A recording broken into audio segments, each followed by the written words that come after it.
You should be using this PowerPoint if you have already watched the clip that goes through how to complete your field work. You should have completed the location where Black Brook is, looked at the Bradshaw model, Powers Index of roundness, what an inquiry question is and your hypotheses, completed your risk assessment, and that's all part of your introduction and planning, and then your methodology and your data collection all should already be completed before you use this PowerPoint to complete the rest of your write-up. I will be asking you to pause at points so that you can complete the different sections of your write-up, so make sure that you do that. So your data presentation section, read through all the writing in red. Feel free to delete it after you have done it. But what you need to do is basically do some calculations. So you need to go back to your data collection tables. You'll need a calculator, maybe use your phone. You can also get calculators on the internet. Work out the velocity, so you add up those 3 times, you divide by 3 to get that average time in seconds, and just add that to that section in your data collection table. So you need to go further back in your write-up there. For your sediment size, you need to add up together the width, the length and the depth for that first sediment size and then divide by 3. You need to do that for all of the 10 sediments, so it takes a while, but it's a good thing to make sure that you are doing accurately, and then add up all 10 of your answers to get the mean particle diameter. So that's the bit that you can see there on your sheet. You need to add up those timings and put in your average. As I said, with your sediment sizes, adding together the length, the width and the depth, like these 3, adding those 3 up and dividing by 3 to get your answer in here. Then add up all of these 10 down here, divide by 10 and put your answer in this box here. You might want to pause it now so that you're able to add those all up.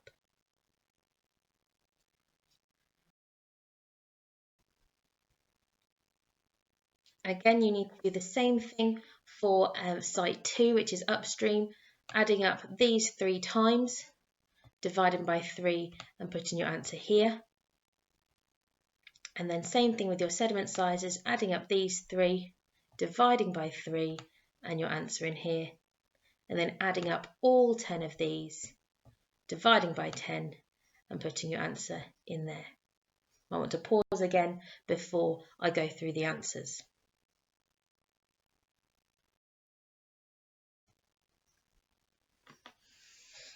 Okay, on your data presentation, the start of that, you can see on your sheet that you've got this exact bit here with the average depth, cross-sectional area, average velocity, all of those there.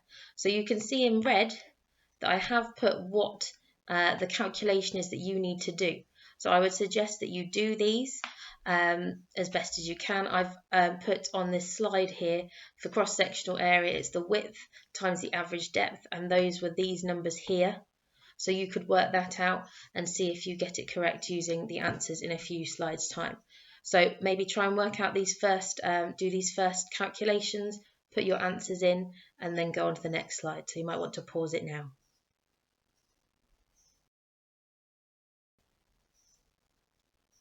For the next 5 of your calculations, you're looking at these 5 here, down to this one here.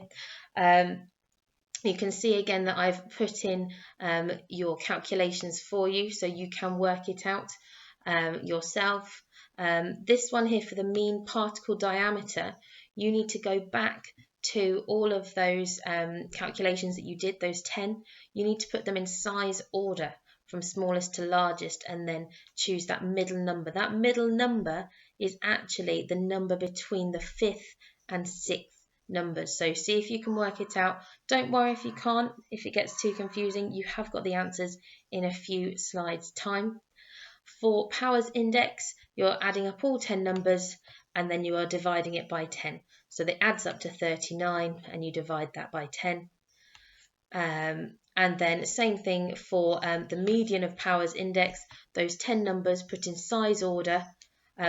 Even if you have a repetition of a number, if there are two fours, you put a 4 next to a 4, and then you get the number between the 5th and the 6th data points. Then for powers, the mode of powers index, you just look at those numbers, and whichever one you have the most of, that is the mode of that one. So you could pause it now, work out these, and then look at the next slide. So you can see here, these are the answers for Site 1 downstream. You might want to pause it here to copy down the answers or check that you've got them correctly. So your cross-sectional area, 0.393 meters squared. Average velocity, 0.734 meters per second. Your discharge is 0.288 meters cubed per second.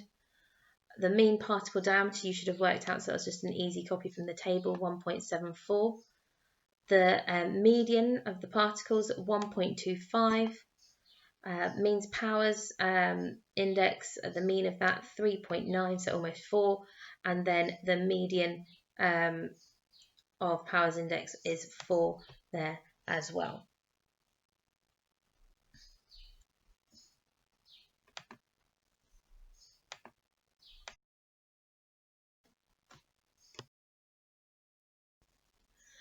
Your answers for your average particle diameter for Site 1 downstream, those are all of these ones here. If you want to have a look and check that yours are correct, maybe pause it now and then just compare your answers to these ones.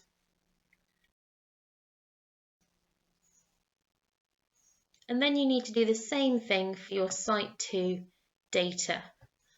So your depth, your cross-sectional area, your average velocity. Again, I've put in your calculations that you can do to work those out.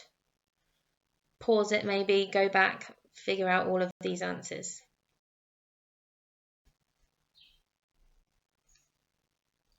Then you've got the rest of them here, discharge, particle number, all of those. Same thing again, just do your calculations and put in your answers on the sheet. You can see here we have the answers for Site 2, which is the upstream data.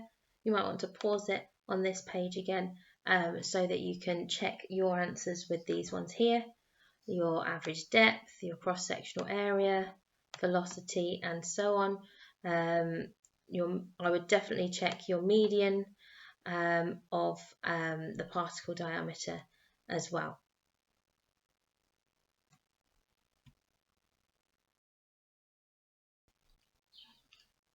Here are the average particle diameter sizes. Again, check those, make sure they're correct. You could get asked a thing like this in an exam. They might have given you some data points already and they might ask you to fill in another part of the table. Then we get on to drawing some graphs. We're going to draw a cross section of the river, so what it looks like if we cut it in half. So this at the bottom here is an example of what a cross section could look like. This is just randomly taken off the internet. It's not what yours are going to look like, but what you can see is they've drawn some crosses and then they have joined them up. You join them up freehand, not with a ruler. So you need to look at your data points, your depths, and this first one here for the cross-sectional area for Site 1. If you are able to print this out, please do. If you can't, then I would just use a little cross tool and try to put those in where they should. So your first one starts at 0, 0, so you're going to start at this point here. Draw an X there, and then you are just going to make your way. You can see here that I've put it in, it goes across in 0.2s, which is what the data points do as well. So underneath every one of those, you will put in your points wherever you see them using this section here. These are your depths in meters. So you'll end up with some X's making the cross-sectional area, and then you just draw a freehand line between them. As it says here, in the exam, you might get something like this. They might leave out some points and you would want to put some more in as well. So you need to do that for both Site 1 and Site 2. I think I've got the answer for them on the next slides. So draw them first and then have a look to see how accurate you have got them. You might want to pause now so that you're able to draw them. Here is the cross-sectional area for Site 1, which is downstream. One issue with me doing it on the computer is that you end up with straight lines. Obviously, the river doesn't look like that. So yours, hopefully, if you've been able to do it freehand, it looks a lot smoother. So you can see that each of these are lining up with those data points across the river. So that's the one for Site 1.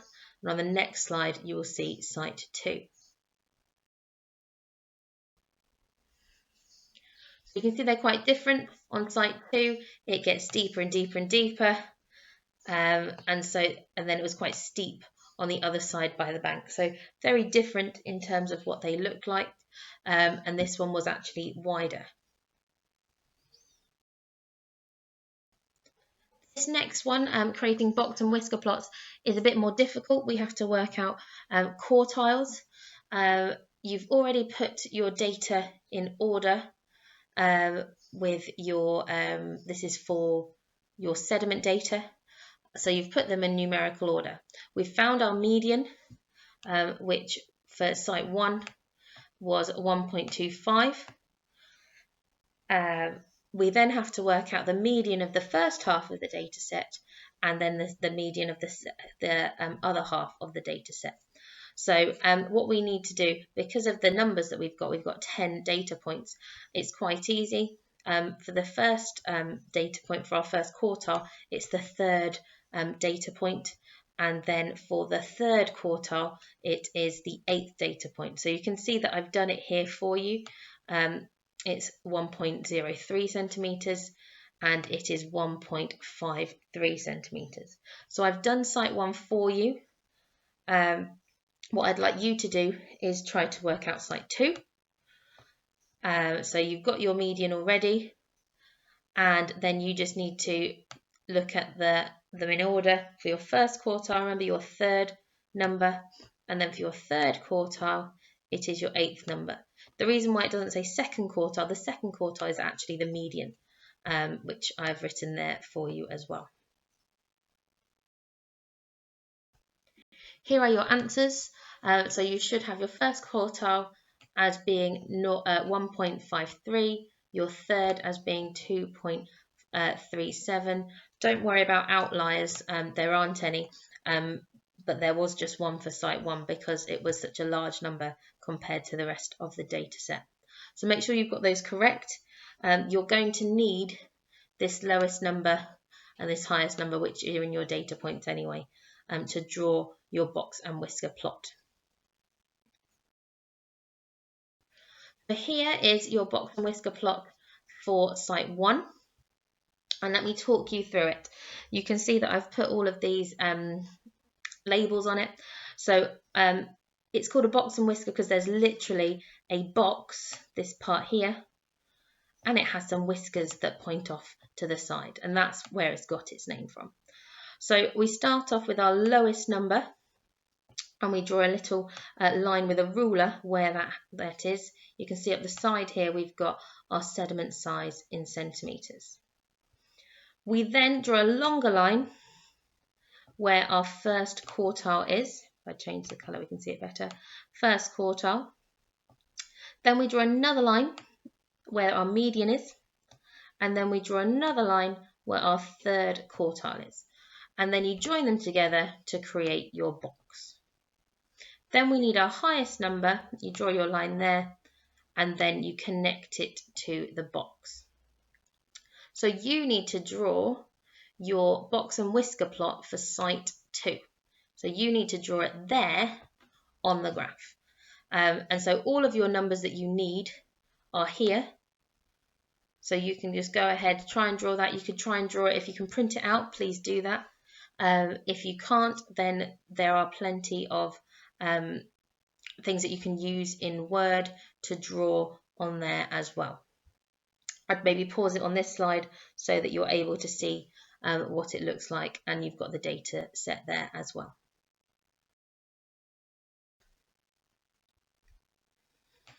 Right, now that we've got all of our data presented in some shape or form, either as a table or just as some data or as a graph, we need to analyse it.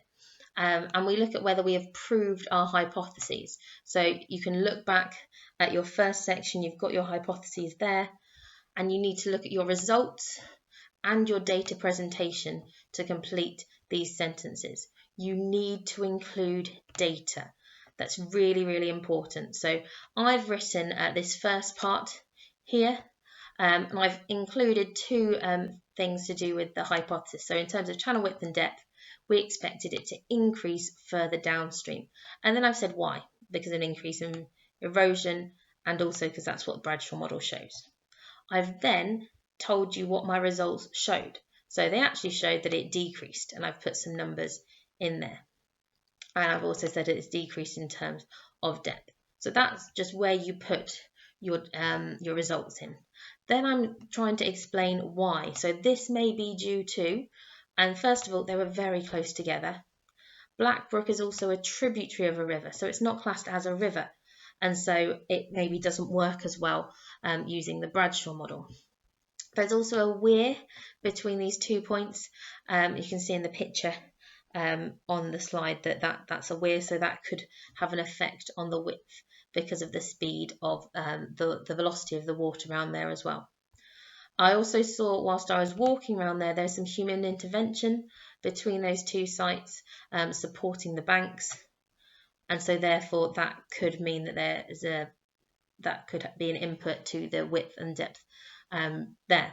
And then I've just done a short sentence, therefore I can conclude that I've disproved this hypothesis. And then you've got three more to do for yourself. So cross-sectional area, we expected those to increase, and then you need to tell me what your results showed, why that could be. You can use some things from up here, that's fine. And then have we proved it or disproved it? Do the same thing for average velocity and river discharge. Look at your Bradshaw model. What did you expect to see? What did your results show? Use the data. Why do you think that could be? Therefore, have you managed to prove or disprove? And then lastly, in terms of bed load size and channel bed roughness, remember that was different to the other ones. Use your results from the sediment size and from Powers Index. Tell me why, and then tell me, have you managed to prove or disprove it? After you've done your analysis, we need to make a full conclusion. Your conclusion does not need to be really, really long. It just needs to be quite succinct, so kind of like a summary of what you've just written. And you're looking at how robust those conclusions are. So would you stand by that conclusion for the whole of Black Brook, for example? And did you have any unexpected results? Did we prove or disprove our hypothesis? So I've started it off for you because I don't think that our conclusions are that robust, because it was a brook, it's not a river, and Bradshaw's model is used for a long profile of the river. So we didn't go to the upper, the middle and lower course. So it makes it quite difficult to stand by these conclusions in regards to Bradshaw's model. I've written that the sites were too close together to show a clear difference. Tell me why else you think maybe they're not as robust. You could talk about how we collected the data. Maybe we wanted to take more samples of data, maybe an increased number of bed load instead of just 10. Maybe we should have taken data from across the river, more points leading up to the River Soar perhaps, and going to the source near Coptoke. There's some sentence starters here. Some results that I thought were unexpected were. So which ones really stood out to you as being quite different. It's up to you, that's your opinion. Why did you find that they were unexpected? And then I've just finished off with, I've disproved the majority of my initial hypotheses. So maybe pause here, write in that box your information there. And lastly, you have your evaluation. And so this is all about reflecting on it. So were the methods used that you saw us use, were they appropriate for getting that data? Did it help us answer the questions? How could we improve it? Who might be interested in this data? What else could we do differently? How can we take this investigation further?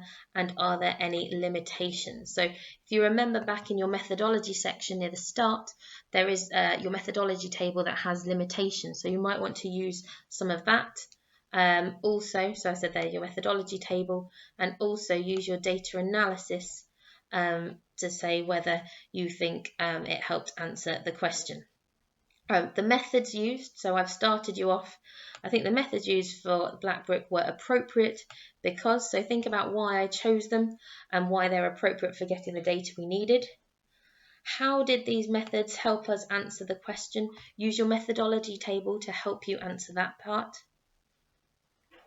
The fieldwork could be improved firstly by completing on a larger scale. So as I said on the slide before, that we might want to travel more of Black Brook, so going to the source, in the upper course, and so on. In addition, how else could it be improved? Could we compare it with another river? Could we look at some models to do with tributaries of rivers instead, perhaps? Who might be interested in this, this information? Could it be local people? Could it be the local council? Maybe the Environment Agency? Just have a think. What else could be done differently? So you might remember we only did the velocity 3 times. Maybe we could do that more times. Maybe again traveling more of the river. In terms of limitations of the methods, I mentioned these things called calipers instead of using a ruler for measuring the bed load size. That would be a lot better. Also using a flow meter instead of using a duck to measure the velocity. It's much more accurate. It's digital, and we don't have to rely on humans to use a stopwatch for that bit as well. So if you want to pause here, finish your evaluation. Again, you don't need, it doesn't need to be lengthy. The text box it just basically needs to be full. And that's it. You've finished the write-up for this physical fieldwork. Well done. I know it might have taken you quite a while. You do now need to go back and just check that you've completed everything, check for any errors, look at the data, have you copied data correctly, and then save this work. Please make sure you save it, and then just upload it to the VLE.